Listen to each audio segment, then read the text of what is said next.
Radio. This podcast is called Obsessed. Joseph Scrimshaw and his guest get some secrets off their chest. You should listen. It's the best.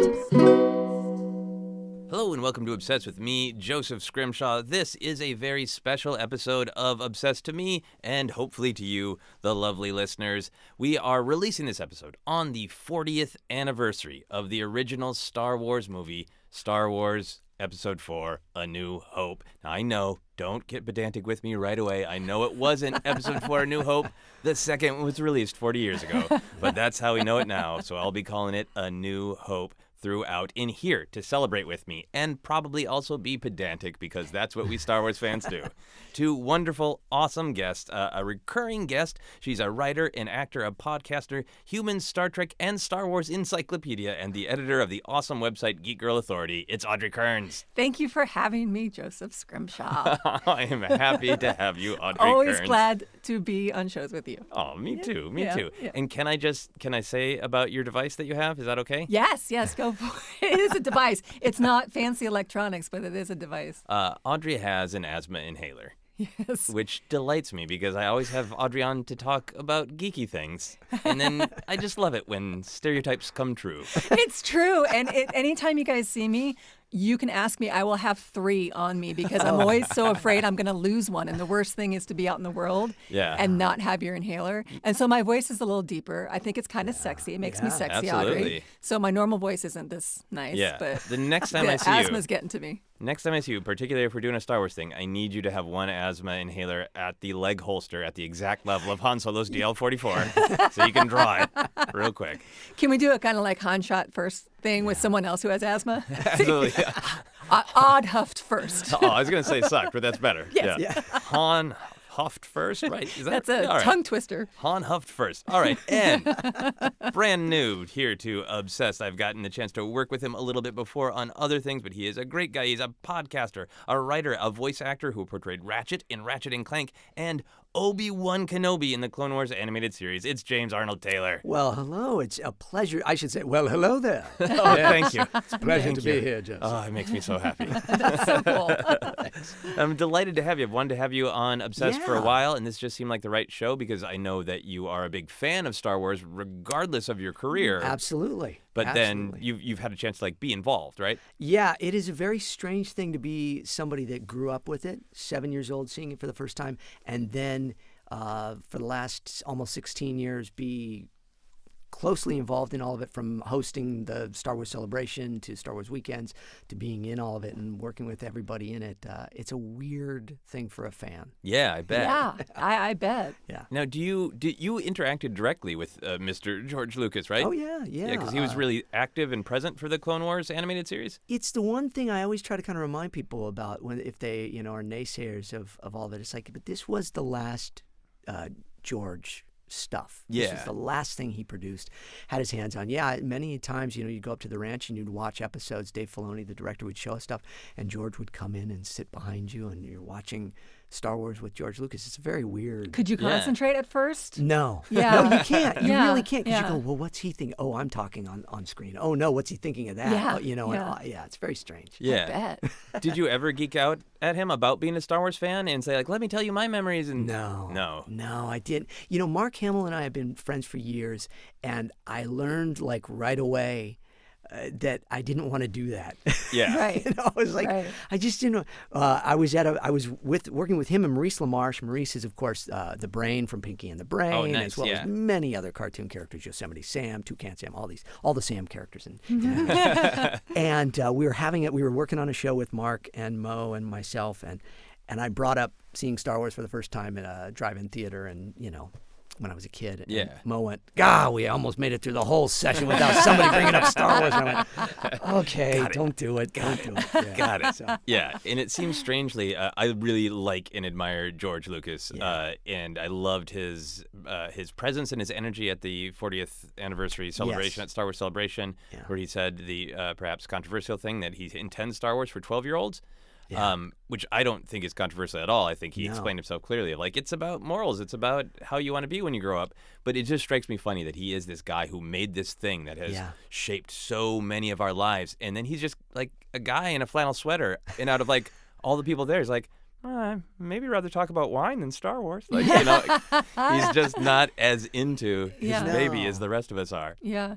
It must be very interesting for a man like him, you know, I mean, if he ever has like an anxiety attack at night, all of a sudden he wakes up in the middle of the night and say, there are a billion people out there that this movie affected in an incredibly strong way. Yeah. Oh my God, I made that. Oh my God, I hope they're okay. I wonder. You know, he'd always been very just mellow with all of us, and I've become really, I think, a George apologist throughout the years because I am such a fan of what he did, and nowadays my kind of mantra is you all have to remember that we all have what we have because this guy had an idea. Yeah. Went, I'm not going to go through the film system. I'm not going to do what people normally do. I'm just going to make the movie I want to make, and I'm going to show it to my buddies who happen to be Spielberg and Coppola and, all these fantastic filmmakers and go, what do you guys think? And they went, well, change this, move that, do that, stretch this. And he went, okay, and he put it out. Yeah. And he made a movie. Yeah. It's like, get off his back. It is. It was a game changer. It was a culturally significant moment in time, and that's very American in American culture. Yeah. That is ours, and that can't be. I mean, it changed the way movies were made. It's changed the way stories were told. It's changed science fiction forever, and he did that. You can't take that away from that guy. Absolutely. Ever, the sound, the way we listen to movies, the way we watch movies, CG, all of the things that needed to be done for these movies. Got created. Yeah, and like taking those risks with new technology that he continues to do. But like your point that I think people forget, I think maybe people remember that he was friends with all of these other amazing directors of the era, but those people are all like, how can we make things darker? Yeah. Let's remind people of the horror of humanity. And he comes like, oh, what if my dog flew a spaceship with me? And like the bravery to come to your friends who are making these dark, we're changing cinema by getting serious and real. Yeah. And he's just like, I'm going to put silly hats on things. Like, that energy. But also doing something that was so important to any kind of storytelling. Like, it's the first movie. And yes, it was appealing to kids. I mean, I'm in the same age group as you. Yeah. I saw it in the first time in the theaters and everything. Where, I mean, he is truly taking something as simple as light and dark, good versus evil, and then also taking the hero's journey. I mean, he spent, that was so important to the story, which I don't think you were really finding in those movies at that time. Like you were saying, Joseph, they were super, super dark. So, I mean, Darth Vader was super, super dark and scary to me, but you saw what the other side could be. There is balance. And I think the whole Star Wars franchise is all about that kind of balance and everything, which is great for a child to see, and even an adult, because then you could start to build your moral code, and being motivated by that and inspired by that. It goes off of Jim Henson and George Lucas, I think, who both said, and Walt Disney said this: children need to have a healthy fear of evil. Mm-hmm. Oh yeah. And so we're not going to kind of dance around it. We're going to show it to them, but we're going to give it to them in a way they can take it. And I think they did that really well, and it still was scary. Yeah. But you look back on it now and you go, he watched serials as a kid of those adventures, before the newsreels played and all that. And they played those serials. Oh, what will happen next? And the old things. And he went, how can I make this now? Yeah. And he made Star Wars. Yeah. And now we look back and we go, well, it's like, no. Yeah. You gotta take it all in combined context. all those things in a fascinating way. You guys both mentioned your first time seeing it, and I would love to dive into that. Audrey, I want to start with you. Are we gonna do a deep dive? Yeah. Isn't that the term of the day? The deep dive. Deep dive. Yeah, no, I want to know, what was your experience of seeing it? How did it immediately affect you when you were a child? Because I think as adults we can get through all the theory, all the history, but I want to go back to just what did young Audrey feel? What did she do? Well, it was pretty amazing because I don't know what kids living in the United States were seeing on like in the 70s on television, movie theaters. My dad was in Defense Intelligence. My mom worked for the State Department, so we were living in Hong Kong at the time. So we got two channels. They were British channels. That's the first time I saw Doctor Who, Joseph. Nice. And that Scooby-Doo and the Flintstones, and it was only on for like a couple hours a day. And then anything else my dad would rent from the embassy, a reel-to-reel projector, and it'd be Disney movies. Wow. Yeah.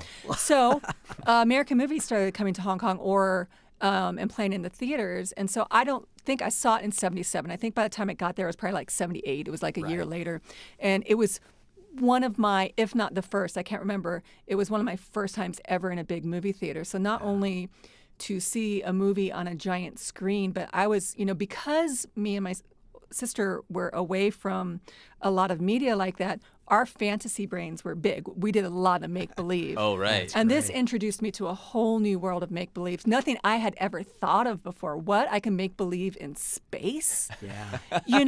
And it was very grand, and it was also very scary. Like I was saying, Darth Vader was very scary to me. There's a lot of, at that time, horrific things in that movie, but then the whole good and evil thing that I was talking to. So it really affected me greatly that we went home, and those were me and my sister's make-believe for quite a long time, were Star Wars stories. And I would think that was, I was already rich into, like I was saying, a fantasy world, but that was definitely my introduction into falling in love with science fiction. Was it more, did you initially feel more just sort of fear and awe and I want to see more of that world? Or did you come home, did you and your sister come home and say well, we've got blasters, we've got lightsabers, and we're fighting? Was it active? Or was it let me sit and stew with this for a while? That's a good question, because I think it's a little of both, but we immediately, went, because we had this little downstairs area in these apartments we were living in. We can run all over where these trees were. So it was immediate, character building and stuff like character building. You started LARPing, that's what you're saying. We started LARPing, and it was neat to see, as we called her, because that's what they call her in the movie, Princess Leia back then, before everyone's saying General Princess. Jan Dodonna saying it wrong. Exactly. And, so we got those dolls for Christmas, and we played with them. We played with the dolls more than we were allowed to go outside. So, okay. And I told this story to you many times, because we got a Luke and Leia doll, and they were the tall ones. Yeah, wow. But we used to make them make out. So it was we had major problems later in life when we found out the Luke and Leia stories. And then once we found out, we tried to mix them with our other Barbies, but they were too small. But then we got Bionic Man and Bionic Woman those were Barbies. awesome. So we were able to go back to letting them make out. Luke got it on with Bionic Woman? With the Bionic Woman. Oh, man, that is just the 70s in a nutshell. How about you, James? You said a drive-in was your first experience? It was a drive-in movie theater in San Jose, California. I'm from Santa Barbara, California. Okay, cool. But we were visiting. My mom was actually we were living up there, I guess, for a short time. It was just when we moved up there. And my brother and sister are both older, 5 and 6 years older than me. So I was kind of in that perfect pocket. I was 7 at the time when I saw it. And I remember just seeing it and going, the first thing I thought of, everything's so dirty. Was that really come on, guys, clean space? It's like space. It's like the Wild West. Yeah. It was a Western in space, and I liked Westerns, and I liked old movies, and I liked, I was from 4 years old, I was doing voices instead. I wanted to be a voice actor, and I wanted to do, so I was looking at it all from that, wow, look at it. It's like the ships, there's texture to it and stuff, because 2001 was very pristine, very nice. Yeah, that's true. That's how space is, and this is how it... And then, they all come in and talk, and the Han Solo's just, Everything was just Wild West. So I was like, this is cool. So it was for a boy playing, with his friends, it was easy. It was an easy transition. Your 6-shooter now you pretended was Han Solo's gun, and you just got some red tape, electrical tape, and put it down the side of your leg. I love it. But we played Star Wars just like crazy after that, and I never could have imagined I would have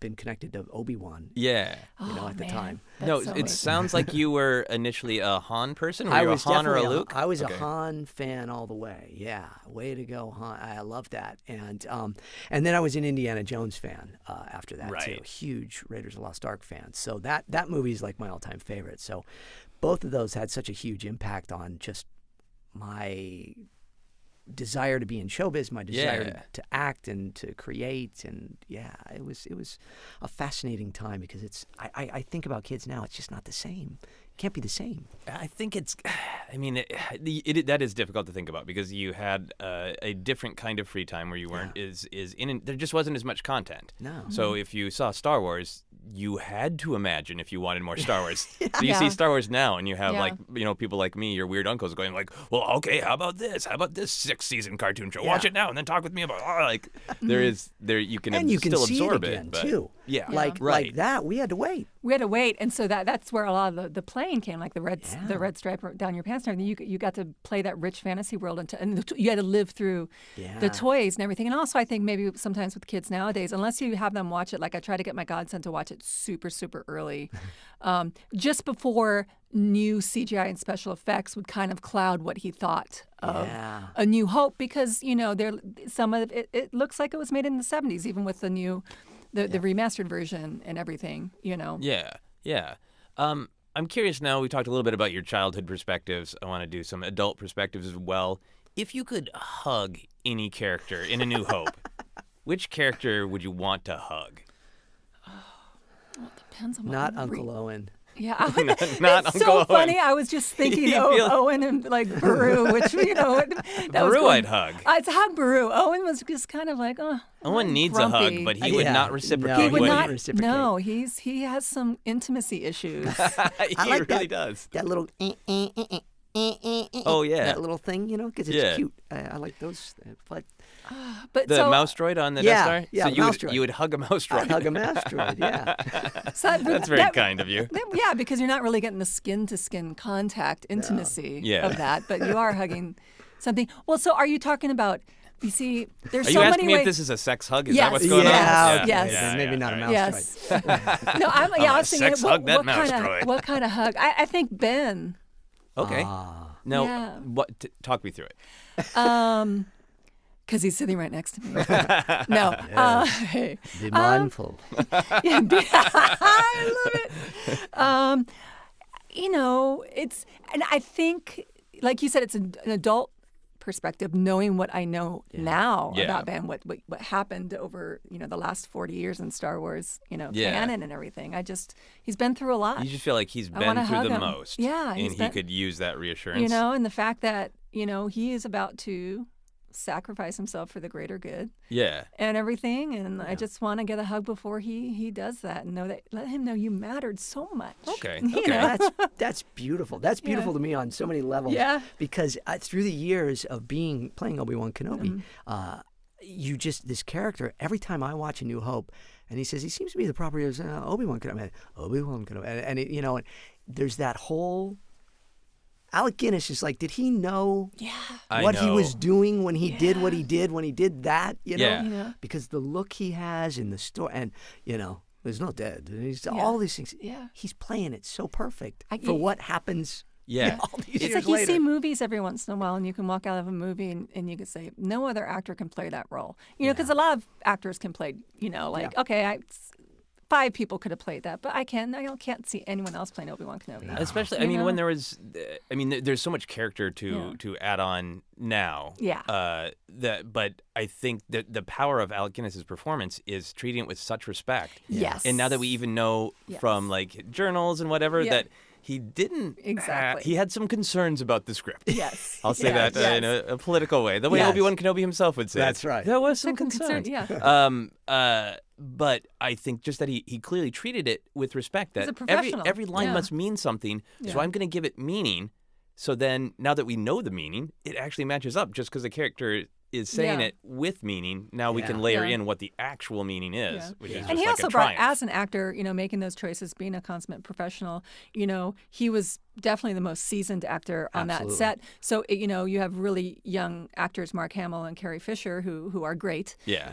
But being in a scene with him, I'm sure just like brought them up. When you're on stage or on camera with an actor that knows what they're doing and you're so young, it really, increases your game. I remember think he did that. Years ago, Mark Hamill was doing a playoff on Broadway, actually. And I went to see it, and then we went out afterwards, and we were in they have an apartment that they put them up in and stuff. So we were there, our wives and family together, and we're talking. And I remember he would go, I worked with Alec Guinness a few years ago. I'm thinking, yeah, we know. But, but the beauty of that moment was that he was so, like he was excited to talk about Alec Guinness. And he forgets that it's this. Right. It was just like, he was just like an excited actor, because I'm always excited. It's like I'm not trying to like go, I work with Mark Hamill. I'm just excited that you get to work with these people. Yeah. He'd be like, I got to work with him, and he would tell me these, and I'm thinking, that's just cool to see that, it was there. So Yeah. just to back up what you're saying, there was this kind of pure look to the master here. Exactly. Yeah, that's great. That's great. I also wanted to ask another kind of adult question. Which of these characters would you have a drink with if you could only have a drink with one of them? Okay. And I think I know the answer you guys are going to both go with, but I didn't know before I wrote this question. So here we go. Who would you rather have a drink with? Darth Vader, Han Solo, or Aunt Beru? Well, it depends what kind of mood I'm in. I have so many things I need, in my head to answer. But just because we were talking about Aunt Beru earlier, I'll say Aunt Beru because I think she needs to talk. Yeah, Yeah. I think she does. needs to talk. She's trying to raise this kid, and her husband, has some, closeness issues and stuff like that. He's very frustrated. They weren't expecting to have this kid. Oh, you think that's what? I don't know. Up Uncle Owen's butt? I think Uncle Owen, what's up Uncle Owen's butt is trying to, raise a family as a farmer. Right. And trying, Yeah, he's trying to make ends meet, and, yeah. and he's worried about Luke. He doesn't want him to go off Yeah. and cause horrors with his secret Jedi power. And I think Exactly. he is also afraid of it coming to them. Oh, right. As absolutely. it does. So, yeah. because they are so isolated there. Once he wants to go to the academy. He's like, wait till after this season. I mean, what happens? I mean, he knows what his last name is. What happens when he goes to the academy and starts saying what his name is and stuff like that? Well, because it is fascinating. All these people around him know the truth, and everybody's essentially lying to him. Yeah. From Ben to Uncle and Aunt, and everybody. And it is weird. And it does seem like, when we meet Beru, she's the one who's like, you know what? We can't keep the kid on the farm forever. Yeah. So would Yeah. you talk to her about that? Would you talk to her What about I would letting go of do- your children? I would come over, I'd be maybe a neighbor. I'd be far away, and I'd come over, and we'd put some start far away. good, get the blue milk out instead of a White Russian. You can use the blue milk with some vodka in it or something like Okay. that, and have a late night cocktail that moms need to have at Okay. night. You'd have a blue Tadawinian. Yeah, yes, exactly. Unlike a White We'd Russian. have 2 or 3 once a week for a little girls' night. She could tell me about, her husband and her kid, and I could tell her about mine, and then I head back to my farm. Okay. Let me ask you, when Luke's hanging out, does he ever move things with his mind? I'm just wondering. Will she start to spill the beans the more drinks she has? Yes. Can your kid bullseye womp rats? Because mine won't stop doing it or talking about it. It seems it's weird. unusual. How about you? Would you have a Wow. drink with Aunt Beru, Vader, Han Solo, your old buddy Han? I do tend to go more towards Aunt Beru. It's Okay. really interesting, and maybe it's just because these are characters that are more kind of human and Yeah. we Yeah. know less about.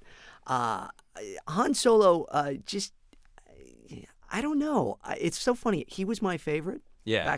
Back in A New Hope day 40 years ago. Yeah. And now with all that we know and all that it's been kind of changed. Okay. I'm a George purist. I love all of those. I even love the prequels. The newer stuff really changed my perspective of Han Solo. And Okay. maybe that's a whole other conversation, but I don't want to know how he dies. Okay. I don't want to know how, all these play out. And so now you kind of see it and you go, well, so he was just kind of that shallow kind of guy looking for, Yeah. I didn't Yeah, I really get find that. the same depth. Yeah. And Vader, Yeah, you had to spend a lot of time with Anakin, right? Doing the Clone Wars. So you've already. I've spent many a day with Anakin. I don't know what else to say to him. I've tried. Yes. What do you say to Anakin? How do you solve a problem like Anakin? How do you solve a problem I think Aunt Beru. Yeah, so it's Yeah. got to be Aunt Beru. Yeah. Yeah, I mean, I think I like The Force Awakens more than you do, but I have been thinking about this a lot, and I don't want to go into a huge side tangent, but I think it's fascinating that things like Star Wars introduced us to the joy of being in a fantasy world. Yes. And then because we so love them, we're going to continue to tell these stories, which means by default, fantasy is making us face more realities. Yes. Because we catch up with characters when they're older. So we're seeing a That's lot a more good point. older people on screen Yeah. than we used to. Yeah. We're catching them up with them where it's that reality of life has peaks and valleys. Yeah. And you could have a fantasy where it's Return of the Jedi. They won, they live happily ever after, and we never see it. Exactly. And that's fine. But if you Yeah. want to tell more stories, they have to have conflict. Exactly. So then it's this weird thing of now because I want to be in a fantasy world, I have to face the reality that life goes up, That's life a goes very down. interesting perfectly summed point. up. Yeah. Yeah, because if our 3 characters that we love so much in A New Hope are all kind of dragged out. They're unhinged in Force Awakens. Yeah. They're having a hard time. And They're evil having a comes hard back, time. and Yeah. I want to picture him by the bonfire Yeah. at the end. Yeah. Things going on, fireworks going, and Yeah. Billy D's there, and everybody's happy. Yeah, right here at the end of A New Hope that we were talking about. Just Yeah. a happy celebration. They blew up the death ball, and they're all Everything. good. Yeah. It's a good time. All right, so you guys would both drink with Aunt Beru. That's wonderful. Another thing I wanted to talk about, I rewatched the movie this morning as we're recording, and I was remarking on how many times people directly refer to Obi-Wan Kenobi as old. And now, in my older eyes, he was in his late 50s. Oh, wow. He's not He's that not old. Yes. So Yeah. do you think that all of us being of a certain age and generation, that our idea of what elderly was warped by this movie we loved, where everybody was saying, you're 58, you're at death's door. Why is anybody listening to this ancient fossil who's 58? 58's pretty damn young, really. Yeah, that's only 10 years away from me. I know. I'd like to think that that's pretty young, but you're absolutely right. But I don't think it was Star Wars. And I'll say this really quick. We had a get together at our house on Saturday night. My stepdaughter, who's she's 24, she had a friend who was 21 that was over, and so you had a bunch of people in their mid 40s. They were in there studying, but in their mid 40s, drinking a little too much, you know. Yeah. And because we had been working on the yard all day, so we'd been having cocktails and stuff like that. So it got a little loud, and they came out to join us and had some cocktails. And at one point, her friend, we mentioned something, and she put like her two hands up in in an X shape, like to fend off evil. And she goes, "Oh my God, this is over 30 talk." Over 30 talk. Yes, Wow. and so everybody just stopped, and we knew she had a couple drinks too, so we just kind of looked at her and smiled because that was just such an insult. But she Yeah. had no idea it was an insult. So I think it's just this thing we grow up with. I remember thinking 30 was old when I was 21. Yeah. I do. You know? People look different though too. Like if you watch old episodes of TV shows, Yeah. you know, like Family Affair. My daughter and I love watching these old shows, and you look at like Brian Keith and that, and I'm looking at him going, I don't know, is he 50? But he's like probably 32 in the show. It's just people look older because Yes. if you saw them from young eyes, that's how there's always that, because you say that that Obi-Wan is in his 50s in A New Hope, and that's never even occurred to me until you said it now. Yeah, Oh, me really? neither. Yeah, On a character that I've played all these years, and I'm like, oh my gosh, yeah, I think of it as old Ben. Yeah. It's like that website, Abe Vigoda is dead, because Yeah. ever since he was on like Barney Miller, he looked the same age until he passed away. Nobody was sure if Yeah. he was around or not. I'm going to start a website that old Ben is not that old. Yeah. Give him a break. Exactly. That crazy old wizard. Yeah. I wonder if it will be different because we are seeing older people 58. in action roles. Yeah, Like, well- think of how much older Harrison Ford is than Alec Guinness was. Yes. And he is reprising all of his action roles. Yes, That's right. true. And Running around punching people. Mark was, when they did Force Awakens, Mark was the same age that Alec Guinness was. Yeah. When they Oh, did A New wow. Hope. But if you look at Mark, you go, no, that doesn't. I mean, he doesn't look the same age at all. Was it just, was it us as children just seeing gray hair means old? Yeah. Yeah, Exactly. well, he's in that And they did mentor keep role. saying it. Yeah. like you said. And he's in that mentor role, and they say Yeah. it about 87 times. I didn't count, but they're really everybody like. And to be fair, maybe at the time too, again, George was telling a different story in a different way than we're used to now, even Yeah. in Star Wars. He wanted him to probably think of him as just kind of this old Gandalf-y type character. Yeah. Yeah. The old wizard, yeah. And Yeah. he's totally fits that archetype. It was just really striking me of like how much I used to think like anybody who is like above 30, like, are they still alive? Like when I was really young and I'd see somebody's like, who's bald? Like, that guy's going to die soon. Like I had these really warped perceptions of age that I think are going to change. I also wanted to ask about C-3PO because this movie really spends its time introducing us to 3PO and R2, and it gives them time to really breathe and become characters. So in some ways, it's 3PO's best movie, but it also, a lot of people tell 3PO to shut up. That's so much his thing. And I was curious how you guys felt about the constant telling of 3PO to shut up. Does it make him Should more I of a go likable, first? more empathetic Please character? go first. Well, Actually, mine, as usual, will be a little more psychological than necessary. Oh no, that's basically the theme of this podcast: more psychological than necessary. So you With said you Joseph watched it Scrimshaw. this morning. Yesterday was Mother's Day, so I woke up to crepes and mimosas Oh, very and nice. whatever movie I wanted to watch, which they knew would be like Star Trek or Star Wars. And I was like, let's watch A New Hope. Nice. Oh, Since we were nice. doing this today.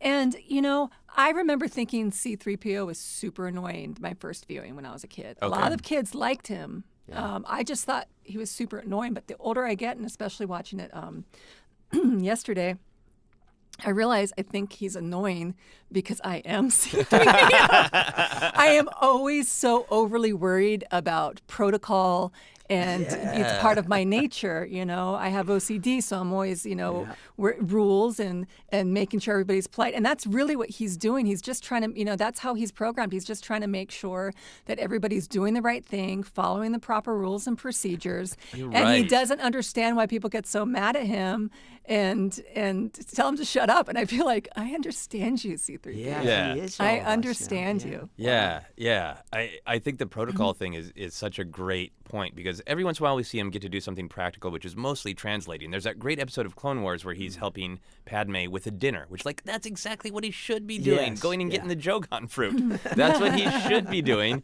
And so, it's amazing to think of him trapped in these wars and being, trapped in sand dunes and captured by Jawas, and he's just like, I know what dress you should wear at the Imperial Ball. Yeah. That's what I want to be doing. Exactly. Yeah. And just so you know, if the three of us are in a post-apocalyptic situation, if it happens right now, like at this moment, that you're going to have to deal with me as your C-3PO. I don't know what roles you guys are taking. Yeah, I'd probably be right there with you. Because, it is true. I think most of us want to think we're Han Solo or Luke Skywalker, but the truth is we are C-3PO. Yeah. Man, well, there's different layers. So as a fan, I agree with Audrey. I really do. But as somebody that's worked in the world of Star Wars and have worked with Anthony Daniels for so many times, who has told me to shut up on stage. Really? Very funny story. The first Star Wars weekends we did together. And Anthony is, or Anthony, as you call him, Anthony. Anthony. I love him to pieces, but he, at the time, was not very hip on, who's this guy that does the cartoon Obi-Wan? Yeah. Nobody really cares. And I was the host, and I was interviewing him. He did the entire interview with his back to me. Whoa. Was he facing the audience? No, he was facing Daniel Logan, and he just turned his back to me. And then if I asked him a question, he'd get up and address the audience. Wow. Interesting. And then finally, I have an earpiece where they're saying, okay, move the time along and do this and that and whatever. And I needed to get to the next clip and kind of get him off of the 7-minute thing he was going on. And because it was a half-hour show. And I go, the one thing, he goes, oh, shut up. Who are you? Why are you here? Why do I care about you? And I went, whoa. Well, up until a few minutes ago, I was the host, but okay. Yeah. And so we had this kind of moment. And then he came, and I have a one-man show I do, and he came out and watched my show because I watched his show, and he saw that I was in the audience watching his show, so he felt, I'll come and see his show. He got some protocol going there. He got protocol. And he came and watched my show, and he loved my show. And after that, he came up to me at backstage. He was the first person I saw backstage. He said, I can never do what you do. You're wonderful. Now, now I get it. Okay. And we were great. And so then we would give each other a bad time like that. Then. So I could say, oh, shut up, and he'd say, shut up. So I've told him to shut up. He's told me to shut up. And we both meant it. That's a great little story. He really, I think he is one of the most critical characters in the movie, and I love those moments of him and R2. Yeah, it's beautiful stuff when they're out in the desert like that. Mm-hmm. I get chills thinking about that. That's filmmaking, that's sci-fi of the 70s. It's beautiful. Yeah, and just narratively, I think it tells you right away, it's okay if you don't know what's going on. Yeah. Because the first person you meet only kind of knows what's going on, too. And it does also all this great tip of the iceberg storytelling is the way I think of it, where it just mentions the Clone Wars. Yeah. In that it doesn't say anything else, and it just makes the world really large. Yeah. So you know that there's a huge world out there, but you also know that it's okay to be ignorant, because C-3PO is really beautiful and fun, I think. That's just a very quick question when you mentioned the Clone Wars, because Clone Wars has been such a huge part of my life for the last 15 years. I go back often and I think about when I first watched A New Hope in that drive-in, and then since then, and you fought in the Clone Wars? What my vision of what the Clone Wars was. Right. Yeah. You guys ever think about that? Oh, yeah. What was your vision? My vision was that we were dealing with actual clones of ourselves, that we were having to battle, and you didn't know who was what and what, It would have been like Logan's Run, more kind of this kind of weird kind of world where we're all dealing with these appear of, well, there you are. There's another James, and I've got to fight, and then he's going to take over my life and my brain, and I thought it was a little more intricate, Okay, like brother against brother, except for like literally James against James. Yeah, like in a vat, and there's James, and now that guy's going, I'm realized Right. I'm going to kill you. I want to be James Prime. Yeah, absolutely. And the trickery of everybody else trying to convince them, no, I'm the real James, not him. Yeah. Did you have a Clone Wars headcanon of what it was? Not, I think, until much later. You know, I think when I first saw it, like you guys were saying, it made the world bigger, but I never really thought about it. And I think, like James had said, when I did think about it, it was more of what I knew about clones were cloning people, but like us, taking us and cloning us. And I never even thought about what it actually was until the prequel trilogy and I think stuff like that. I think Clone for me, Wars. it's a clear sign of my issues as having a very strong and powerful superego. Yeah. The first time I can remember thinking about it, I assumed it was somebody had started making clones and somebody else thought, you can't make clones, you shouldn't make clones. So the people making the clones got attacked. And I love it. Yeah, and that's clearly just like Well, you my thought of it my much- issues with like, somebody's going to stop me from doing something cool. Yeah. So you thought the clones were probably cool, and they were just trying to make them stop? Yeah, and maybe it was from like watching Star Trek and so many other science fiction things that have the like, we shouldn't mess with the natural order. Right. You know, and I loved kind of that it didn't end up being that at all. It's just like, this is some people to fight. They're clones. So we're going to call it the Clone Wars. Like if everybody in the war was called Steve, it would have been the Steve Wars. It wasn't about the clones at all. No. Which I'm fine with. I'm fine with. That's great. I was also really struck this morning when I rewatched it again by Luke's huge amount of optimism. Even though he goes through like ups and downs, he's always the one who's like, but it can be done. Yeah. Even though he has those moments of sadness when he has like parent figure after parent figure die, he's still there in the briefing meeting before they attack the Death Star where he's like, oh, sure, we can hit that. He's not bragging. Yeah. He's basically being like almost a motivational speaker where like all the other pilots are like, we're going to go up against that thing? You want us to hit something that's 2 meters big? And he's like, we can do it, guys. Yeah, because when they say that, you see the rumble like through the briefing room. You see everyone's backs kind of go down when they're talking about the 2 meters. And you know what, it's so funny. Again, the first time I've ever thought this, but from you saying that that's like the truest sense of the real Force living in this one character. Yeah. So you think, Anakin's the chosen one and all that. No. Luke is the chosen. To me, Luke is the chosen one, really. And it's got to be because he had that. There was just this, the truest sense of the Force living in him. I think it's a combination of things. I think you're absolutely right, James. And then you have a kid that was brought up on a planet pretty far away, from everything that's going on. So there's this innocence about him. It's like a child, when you watch little kids do something and be completely fearless. Yeah. Where it take me, I would have to talk to myself for 10 minutes to make me take the step that kid did in 1 second. Yeah.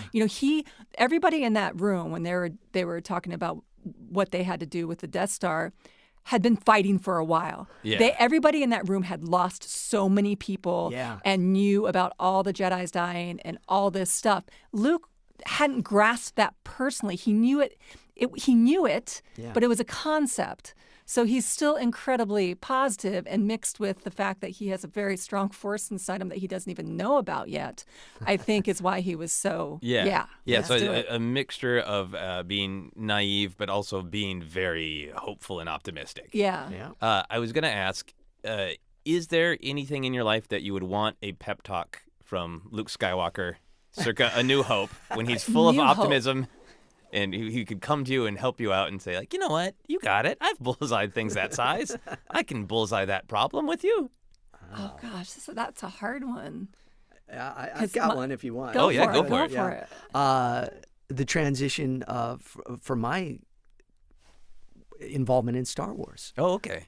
It's been, Clone Wars has been gone for a while now, but, this last year has been the last year that I've really been involved as much. I had hosted Celebration the last couple times and all of that. And then when they did the Rebels episode, I was still young Obi-Wan, but I didn't get even a chance to read on Old Ben. Oh, you didn't read for Old Ben? No, even though I had done him for years on other projects for Disney and stuff. And there's been this kind of like, well, I guess I won't really be part of Star Wars anymore. Oh, no. Yeah. Oh, but Joseph called. I'll do that's good. But so there is that little kind of like, a little pep talk of, no, it's okay. Because when you're involved in it, so much so in the, you see behind the cape and the curtain with the wizard, Yeah. And it takes some of the fun out of it. And so now I'm trying to kind of find Star Wars again the way I did 20 years ago and enjoy it as a fan. And so, I could use a little Luke pep talk on that. Okay, so you could have Luke come in and say, like, you know what? Let's put some orange tape on your pants. Yes, I know you're a little older now, but let's run around and blast things. Yeah, that's fun. That's good. Yeah, that makes sense to me. Nowhere near your experience, but in the last couple of years, I've started to be able to make Star Wars much more a part of my career. Like from early on in my comedy career, I did Star Wars sketches, but like I could never know that it was able to make it a big part of my life. I do the Force Center podcast, which is all about Star Wars, and we started a Patreon. So I'm actually, I'm getting paid to talk about Star Wars. It's not the same thing as you of being inside it, but there is still that concern of if you make it a part of your job, will it not be as joyful? Yeah. And so far that hasn't happened, but I can see how it's a weird world to live in where so many of the things we love are still popular or have come back. Yeah. And then if you're a professional, you're always going to be dancing around with.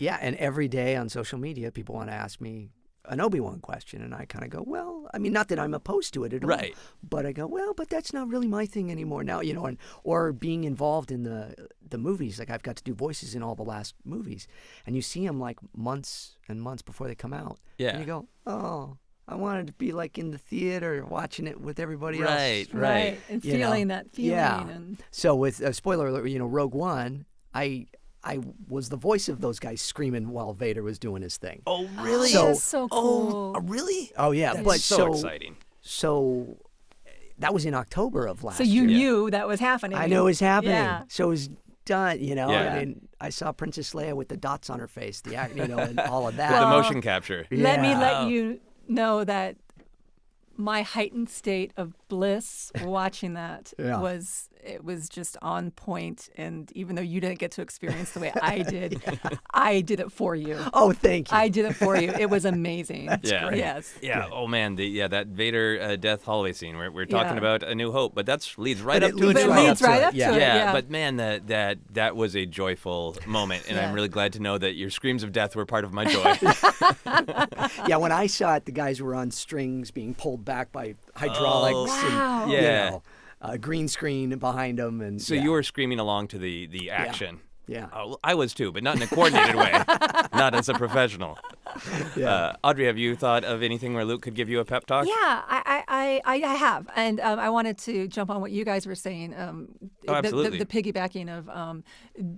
So I started my website, Geek Girl Authority, in 2000. Yeah. Our third anniversary was on May the 4th. Oh, nice. Yeah, of course. Happy And anniversary. thank you. And it's, and I'm a big Star Wars and Trek fan, and it is different. So we're pop culture site news and stuff like that, writing about it, and finding out all these things. And then you go see the movie and you're trying to separate yourself from being an editor of a pop culture site to being the Trekkie or the Star Wars fan that I am, so I can enjoy it. And sometimes it's hard. I've fallen behind in my shows that I like to watch. And sometimes when I'm watching my show, it feels like work because I got to get up and, So anytime I can find the bliss, like your screams did give me bliss. So, so I think back to the site and my Luke pep talk is that what we were just talking about, that naivete with the fearlessness, because I have a hard time asking for help. Say like 1 year ago, my website I was lucky if I got 1,500 people to the website, which is great for me, but I needed contributors. And finally, I just put a call out to the internet and got like 20 contributors to give me their time because I can't afford to pay anybody. Right. And almost immediately, it went from 2,000 to 30,000. I'll see. That's great. Just within a matter of just a couple months. But it took me 2.5 years to do that. So and I do that in a lot of my things. So if I could have Luke just saying, "What do you got to lose?" You can do that. You just I'm put getting emotional. 140 character tweet saying, "Can you help me?" That's all you need to do, Audrey. Yeah, you just need Luke to pop up and say, "I care." Yeah, I care. Yeah. And I think you can do it. We can do it. That's awesome. That's really great. Hey guys, this is Sarah Meyer, co-producer of this show, and as I do every week, I've come out to interview some people on the street about the week's topic. So I've just been interviewing people about A New Hope. I did have to give a guy a hug in order to get him to talk to me. I'm telling you so that you know sort of how dedicated I am to this segment and how sort of in the moment, how irrational I could be. So here you go.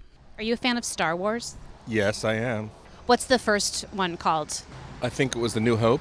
Something of the galaxy? I didn't know it was called The New Hope. If you describe the movie, I may have seen it. Who's your favorite character? I was Princess Leia for Halloween once as a little kid, so I'll have to say her. Ah, Oda. Who? Oda. Oda is the one who taught Luke when he crashed his spaceship on the planet. He's a green creature. Oda. He's do well. Yes. Hey guys, it's Sarah just interjecting after the fact just to say, calm down.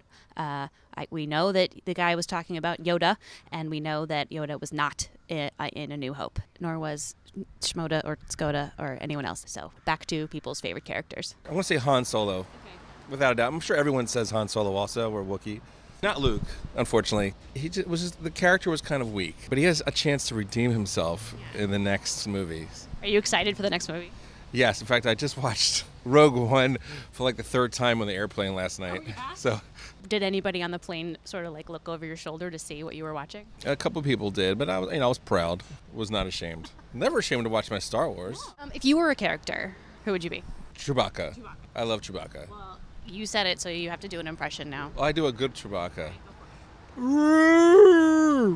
Maybe not. It's not good. I don't know. If you could have a lightsaber or fly the Millennium Falcon, which would you do? The Falcon. What about you? Well, I always thought the lightsaber was dangerous, so dangerous, like as a kid, that I would just melt myself on accident. So I'd for sure say the Millennium Falcon. Well, I'd be terrified to fly the Millennium Falcon, so I definitely want a lightsaber. Come on, a lifesaver. Yeah, the zzz. Come on, man. We're going to move on to our How Obsessed Are You questions. So these are questions that I ask everybody, or variations of them, across all the podcasts. No right or wrong answers. I just like to get a sense of how obsessed people are. So, Audrey, we'll start with you. Do you think about A New Hope every day? No.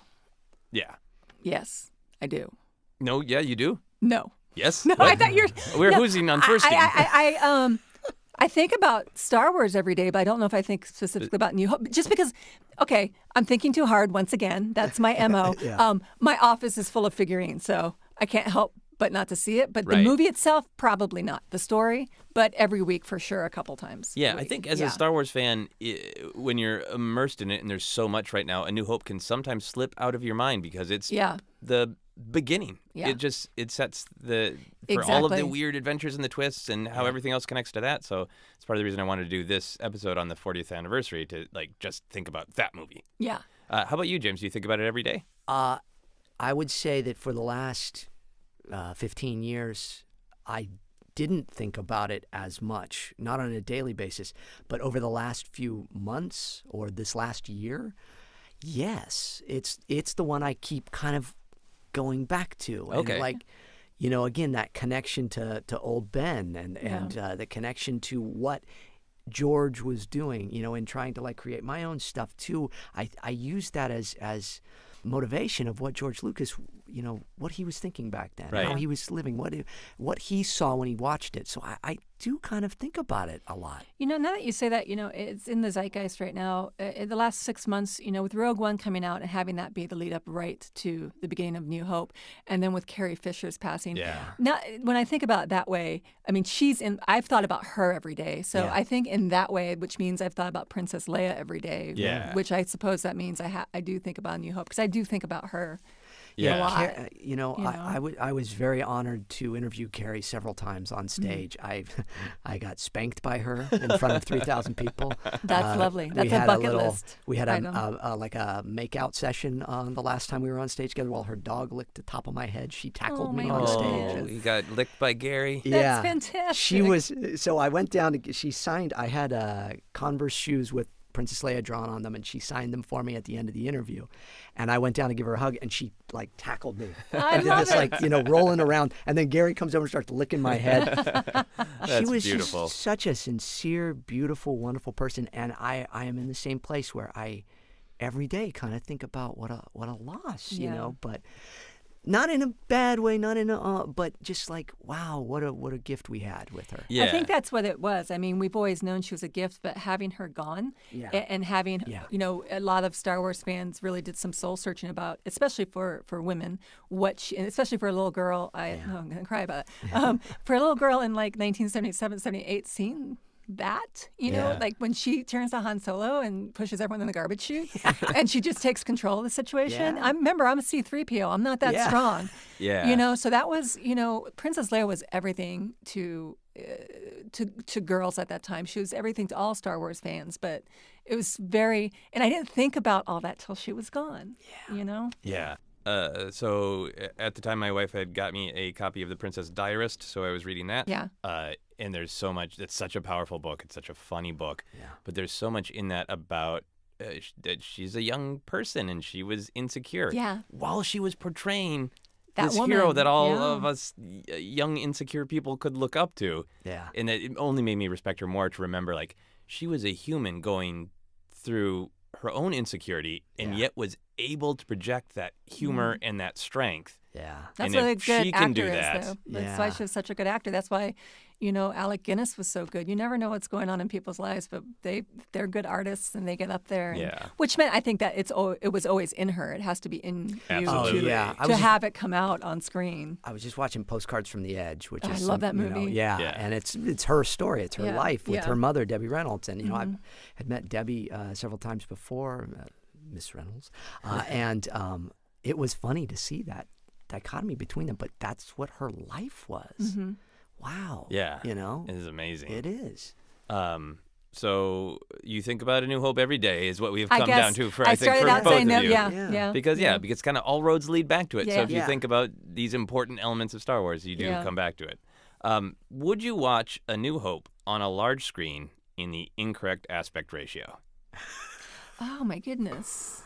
Or would you say, no, I can't watch it this way, all scrunched up, that's wrong? So you mean the 4:3? Yeah, just any way cropped or cropped, stretched, anything that you know is wrong. Oh, I am a very OCD as well, and I think it would bug me, but I don't think I could look away. Okay, so the I power think that's would a be very there. good answer. Yeah, I think that's a very good answer. Like I'd constantly be thinking about it. Yeah. You know, but if it's with your friends and everybody was into it, maybe I'd watch it, but I'd be thinking about it the whole time. Yeah. Thinking about it wouldn't be that enjoyable of an experience, maybe. Yeah. Look at old Ben Kenobi all stretched out. Why is he all stretched out? We're getting into some more ridiculous questions. In the very spirit of Carrie Fisher, we had some serious moments, and now we're going to go through some absurd moments. Would you wear underwear with George Lucas's face on them to express your love of A New Hope? No. I thought you were going to go with like Luke or Han or their characters, and I was going to say yes, but I couldn't. But that also wouldn't really be expressing my love to I suppose not. Not necessarily a sign of respect.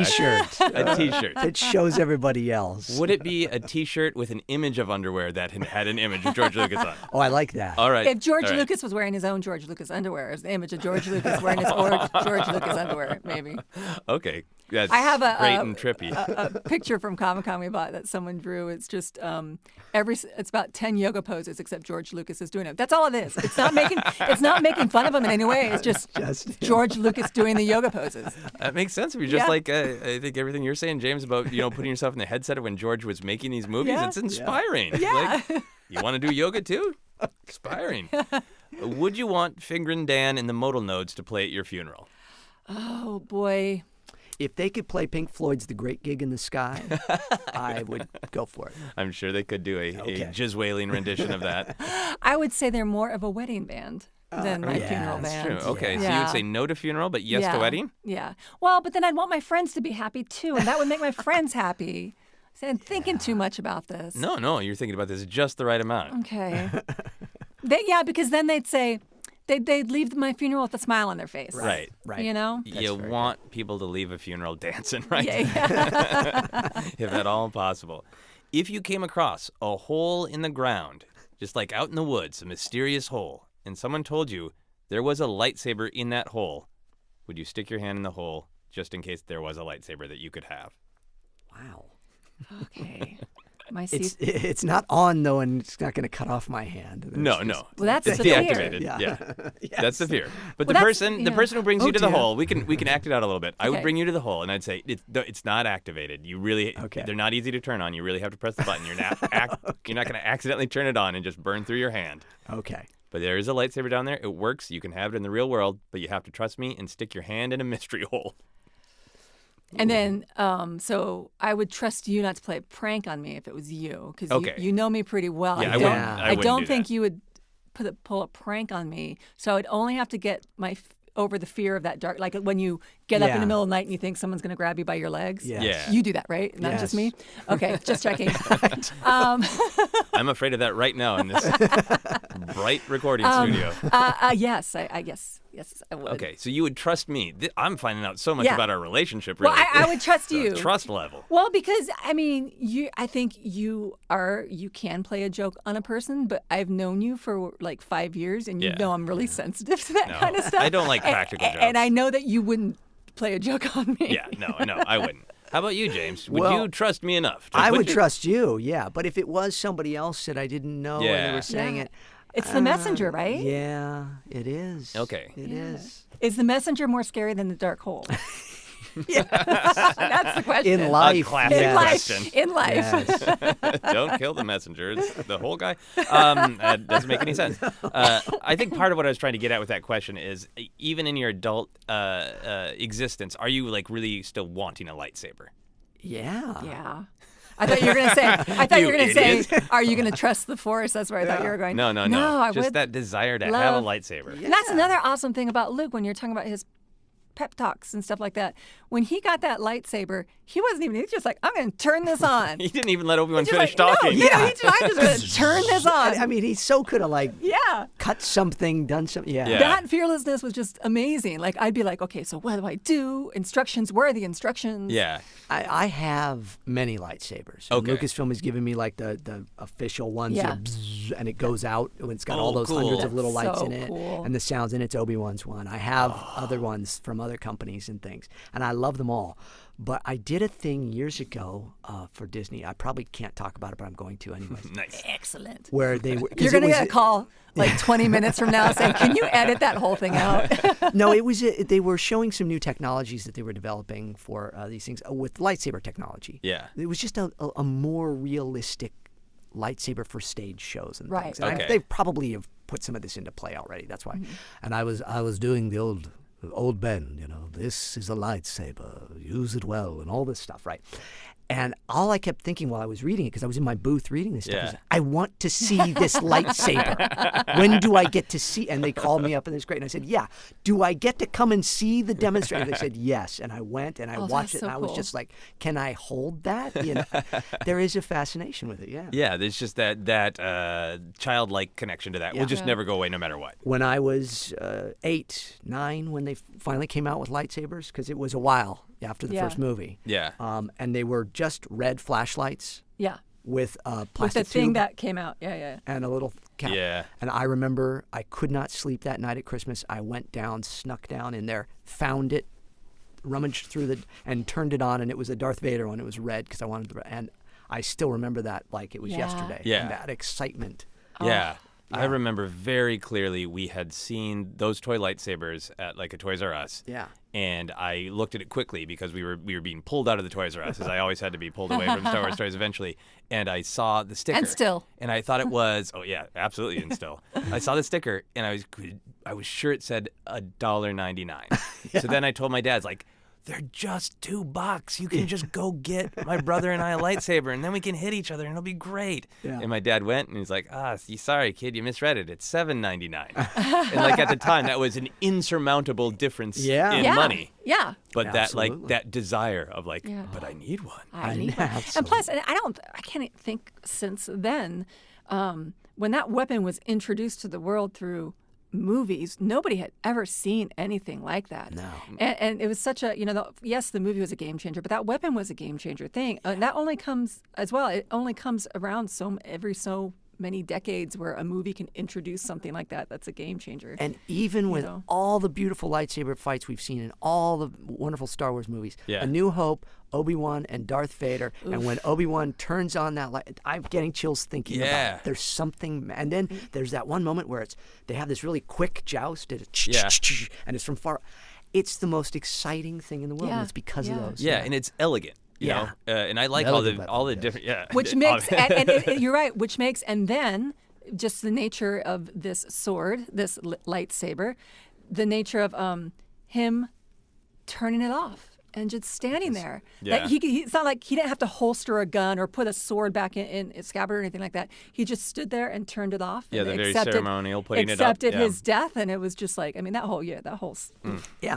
All right, so you would possibly stick your hands in a hole for the beautiful. Only if it was If it was you, if you're the messenger, we would do it. I am going to set this up. I'm going to dig a hole in the woods. I'm going to test all of my friends' loyalty. I got to get a lot of lightsabers, but all right. This coming into the last couple of How Obsessed Are You questions, and they are ridiculous. I warn you.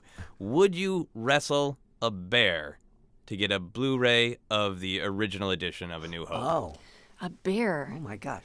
With full claws. Well, like it's a trained wrestling bear. a trained wrestling bear. Okay. It's what it's for. Because it's too much. It's too much to just ask people to fight a bear. Because like, no, a bear will murder me, and I'm like, well, fair enough. Good conversation. This is a trained wrestling bear. Yes. Yes. Can I pull the Game of Thrones thing or something where I pick so and so to fight for me?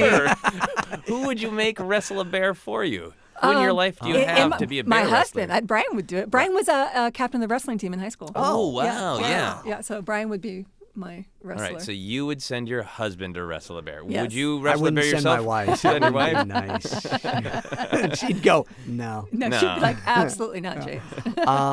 I would. Yeah. Yeah. Why not, right? Why Because you're just going to not? get banged up a little bit. Or But maybe you just put the bear in the headlock right away and you're done. Yeah. All right. Final How Obsessed Are You question. If you could not watch A New Hope without getting force choked first, would you still watch A New Hope? So you had to get force choked before watching it? Yeah, so you're going to sit down, you watch it, and you get choked for just a little while. It's uncomfortable. You're not going to die, but it's real uncomfortable. Just about the amount. Does it get as uncomfortable as the first force choke that we see in A New Hope? Is it that bad where the guy's like, I mean, it's almost crushed. Against Mahdi, yeah. It's that bad. Not crushed. I mean, He wasn't. He lived. He lived. He took lived. a deep breath. He did. It's not. It's not pleasant, but that's the point of testing how far you'll go. So if you knew like this is going to be unpleasant as it's happening, but it's a cool Star Wars unpleasant, and then when it's done, I get to watch A New Hope. we're both like, let me think. Because I could just go home and watch it, couldn't I? You could. You could, for sure. No, so but if you make the question, if we were ever to be allowed to watch ever again Star Wars again, A New Hope again. Yeah, so you'd endure it once. Yeah, so absolutely. you could watch it then as many times you want after that. Yeah, sure. Yeah. Yes. Okay. Yes, I would. It reminds me of that movie that wasn't so good with Hugh Jackman. Was it Hugh Jackman and Christian Bale where they're a magician? One was Tesla. Prestige. The Prestige, right? Yeah. And so Hugh Jackman had to kill himself like every single time. He had to drown himself. Yeah. But he knew that he would be making the quote unquote clone of himself, Right, so yeah. at least you're not making us die and knowing that another one would appear. So yes, I'm not a monster. I say yay. Okay. So that makes a lot of sense. I'm getting a sense of the obsession levels. I ask people to make a noise to sum up their obsession. Can you guys make a noise that when you think back to just A New Hope and that seems so mythical and old, but so fresh and new and inspired you to dance around and tape up your pants? What's the noise that sums all that up to you? Well, my face was frozen in silence from all my let me go before the voice actor goes. I would just say like, I mean, that's how my face looked like. I don't mean that to sound weird or anything, but it was just like, I can't believe this is happening. Right, like almost more than you can take in on the first viewing. Yeah. Nice. Yeah. What?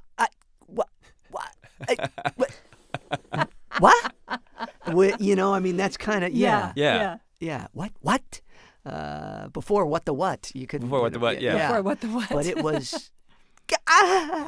Yeah. I really like that both noises that you guys came up with is an inability to articulate. Exactly. Yes. Which I think is really fair and honest. Yeah. Like, it's so, but then there's the spaceships and Han Solo. He's got Chewbacca and Vader. Yeah, it's all so much. So I rate people's obsessions for fun and to compare across all the podcasts on a scale of 1 to 7, 7 being the highest. And just for fun, we'll say out of 7 Jawas. So how many Jawas out of 7 obsessed are you guys? With A New Hope. With A New Hope specifically. You're judging us right now? Yeah. I don't like to use the word judge. Oh, you're deciding how many I'm rating. You're deciding how many Rating. Jawas we get. I'm going to say, how many Jawas, and then you tell me if you think it's accurate. Okay. Okay. Audrey, I'm going to go like 5.5 Jawas for you. I would have given myself 5, so I'm really honored that you gave me 5.5. Okay, yeah, because I mean, it seems like you have an adult appreciation of it, where you remember the power of it as a youth, but now as you get older, it's mixed in with all of the real life stuff. So you have certain things that you won't do. Yeah. You won't fight a bear. You'll send your husband to do that. It's true. It's because I'm C-3PO. Yeah. He That's wouldn't true. fight. He wouldn't fight a bear. C-3PO would not fight a bear. No, not at all. No, he would come to dear. pieces. We're doomed. James, I'm gonna go all the way to 6 Jawas for you. Oh, wow. Is that higher than you would go? No, I would say that's about right. Yeah. I think it's because of the stuff that you were saying about when I was asking about thinking about A New Hope every day, that you are relating to it as media, as entertainment, but also thinking about it from the George Lucas perspective of Yeah. what did it take this person to create this new thing? Yeah. And I'd say thank you and agree with that only because of doing this podcast. I would not have come to that conclusion on my own. Awesome. I love James, that. I think we both found out a little bit about ourselves. We learned about ourselves. It's hour and a half, very yeah. special. And I learned about holes in the woods that I can make people use, which is great. So we got you're all rated there. Have some quick plugs now. Audrey, where can people find you and find all your great stuff? Yes, you can find me across the board on social media at Audrey Kearns. It's K-E. Oh, I forgot how to spell my name. It's Kearns. Don't forget the A. Please check out geekgirlauthority.com. We just launched a new website. It's in beta right now this weekend, and I'm really, really proud of it. So please go there for all your pop culture news. I've got 2 podcasts out there, Booze and Phasers, where we have cocktails and talk genre, and Kneel Before Odd, where I interview people in the business. So good. Thank you. I love That is both of those awesome. podcasts. Yeah. James, what do you have going on right now? You got your YouTube channel. Where can people find you on social media? All that stuff. Oh, thank you. JAT Actor is my @Jat Actor for Twitter and Instagram and all of that. And my website is jamesarnoldtaylor.com, but it's also Jat Actor either way. And I have a YouTube channel that I've been doing. I've really been enjoying putting out stuff, and I have a new show that's coming out soon called Clone Wars Conversations, where I sit with my co-stars of Clone Wars and we talk about episodes. It was going to be Clone Wars commentary where we actually watched it, but Lucasfilm asked me not to do that. Okay. So it will be a conversation, which I think will actually be better. My first guest is going to be Anna Graves, who played the Duchess Satine. Oh, wow. Obi-Wan's love interest in the Clone Wars, and we should have a good time. And my YouTube channel has really just been that wonderful experiment of last year. I went, how about if I take a year and see what I can produce and put out? And so I've been vlogging about voiceover, taking people into the studio, and then just doing this. And then I wrote a book a few years ago that's a daily inspirational book to help people pursue their dreams. And I'm doing a daily video of the book every day this year. Oh, I love it. So that's coming out, and that's on my YouTube channel. So mainly the YouTube channel is the one thing, but also Guardians of the Galaxy, the animated show. I'm Yondu and Cosmo, and there's a new show called Billy Dilly that's coming out this next month on Disney, where I play Count Retcha, and he's a 12,000-year-old wizard. Now that is an old wizard. Yeah, that's legit old. That is That's not legitimately 58. For reals. and then a bunch of other things. I don't know how much I can talk about all of them. That's the problem with all these cool voice things you don't get to talk about. Yeah. But the YouTube channel is really where you can connect with me or on social media. Cool. In the Yondo, I didn't realize the Yondo thing was happening. That's really cool. Yeah, that's awesome. So we're amazing. on season 2, and I play Yondu. I love it. And I got to meet Michael Rooker at a convention. We were in the van together. And you are obviously working. Yeah, and I'm driving, and the driver was a huge Guardians fan. She had tattoos of all of them on her arms. And she knew who I was because we had been talking before. Yeah. And so we're both in there, and she goes, "So James, did you tell Michael who you are?" I said, "No." And so, "Who are you? Why do I care?" And all of a sudden, she said, "Oh, he's Yondu on the cartoon." "Oh, come on, do my voice." Oh, that's fantastic. So I'm doing it for him, which was scary. And he goes, "No, change it like that." And he gave me tips, and he was the nicest, funnest, wonderful guy. So that's been great. And Cosmo is a Russian telepathic cosmonaut dog. He reads minds. Oh, God. So that's great. Fantastic. So Guardians is fun. That's been like 2 seasons. Okay, cool. Well, listeners, please check out all of James's stuff. Check out all of Audrey's stuff. Here's some quick plugs for this very show, and then we'll get into our final questions. You can follow me on Twitter and Instagram as @JosephScrimshaw. You can follow Obsess Podcast on Twitter and Facebook as @ObsessPodcast. For info on all my upcoming shows and comedy albums and various comedy adventures, you can check out my website at josephscrimshaw.com. You can also support Obsessed by backing us on Patreon. For as little as $1 a month, you get access to our monthly patron-only bonus episodes that I record with my wife, Sarah Scrimshaw, and talk about whatever we are obsessed with in the moment. For full info on that, go to patreon.com/Joseph Scrimshaw. All right, you guys ready for the final questions? Yes. Don't have anything really to do with the obsession. They're just weird, fun questions. Okay. Audrey, Yes. if you could shoot one or the other out of your hand, which would you prefer? Acid or jazz music? Jazz music. Okay. Why? Because you can scare people without killing them. You feel like if you had acid hands, you would just have to do murders? Yeah. Or I would ruin their, there'd be a lot of hospital bills where jazz music, I could just tiptoe behind somebody and just go, and all this like dissonance and stuff. So you would blast jazzy horns in people's ears? Yes. Yeah. Or I could be like, what's the X-Men character? God, what's her name? Dazzler? Dazzler, Yeah. So I'd be kind of like Dazzler, right? Yeah. Using music as a weapon if I had to fight crime. Yeah. Would you use it in LA traffic? Just stick your hand out the car and suddenly do some bebop? If I wanted to make people happy, maybe, like calm down. Or if it could be like, I could put like and I'm not good with music, but do the thing where the sound waves would clear the cars for me. Oh, yeah. That would be pretty awesome. Yeah. You could just blow people out of your way with jazz. Exactly. Yeah. I mean, it make me very tired. You can only do it so much. Yeah. That's the real La La Land. Yeah, I know, right? That's Get out of my way. Exactly. How about you, James? Acid or jazz hands? Jazz for sure, because most people don't really understand jazz. Everybody understands acid. It burns, get away. Not everybody understands jazz. So it'd be like an educational tool. Yes, it would. There isn't a stereotype of people like going on a first date with a girl and like, no, you don't really understand acid. So let me explain that corrosive substance, acid, to you. You'll get it. Get it. I'd like to meet the people that would say acid. Yeah. Yeah. I don't know if I would want to meet them.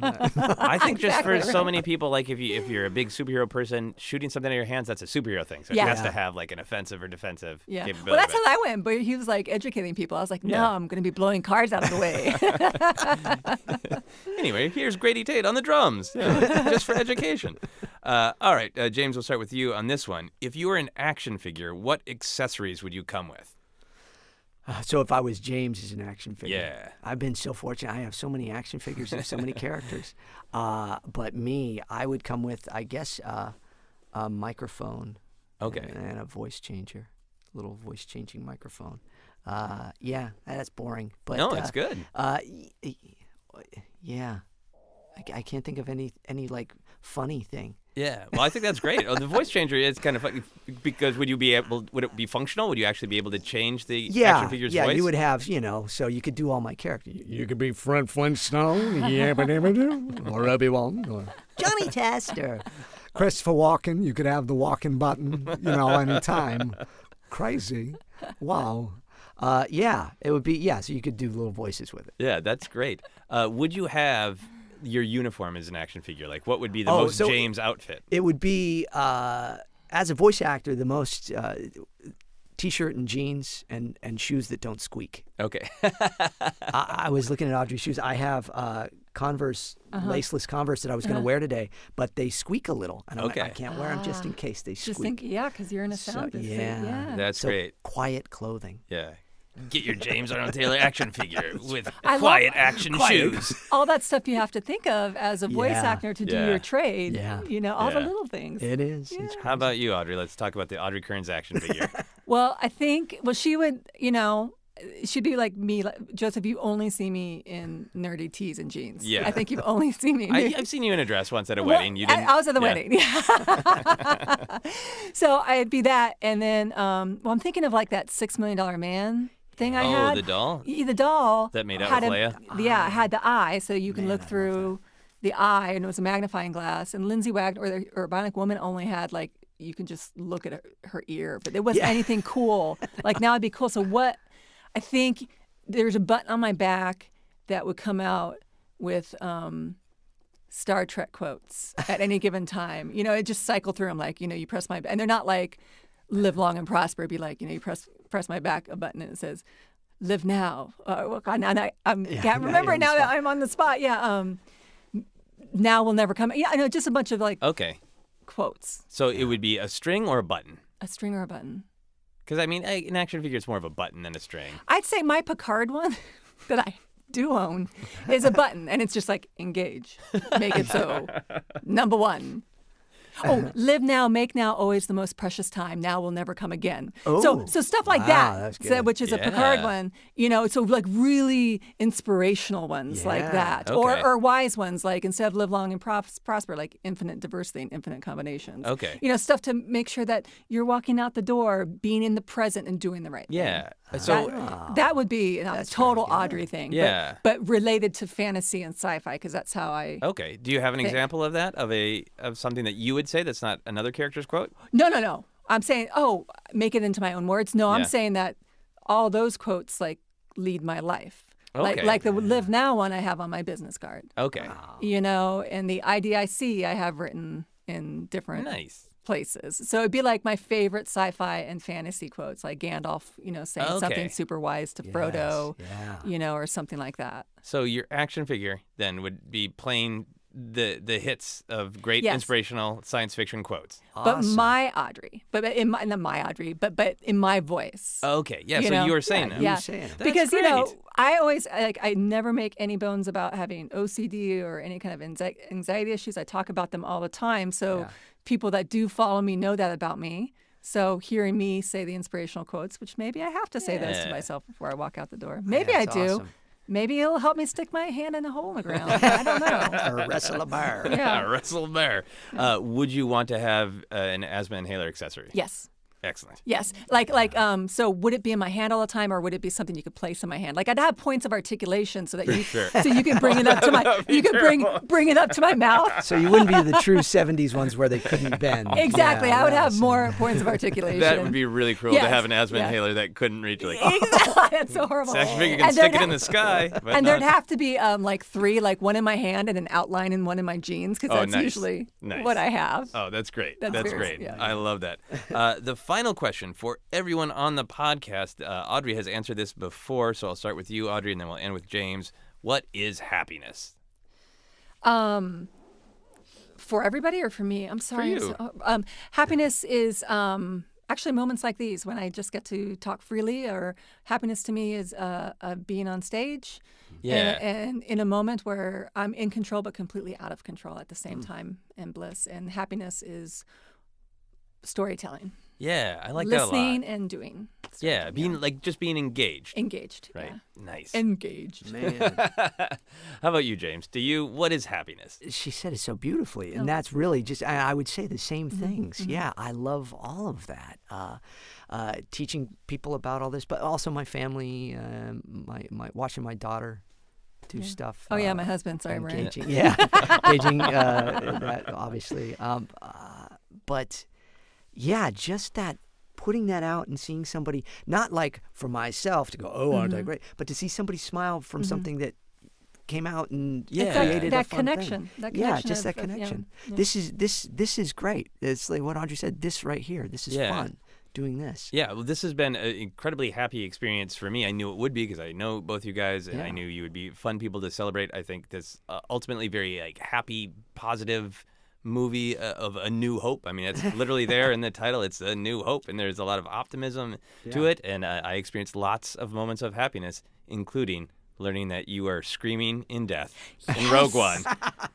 I'm a happy, positive guy, and I also like a little bit of irony. So, you don't know how many people I'm going to go tell that to. Right? I met the guy. Yeah. Thank you guys so much for doing the podcast. That is our podcast.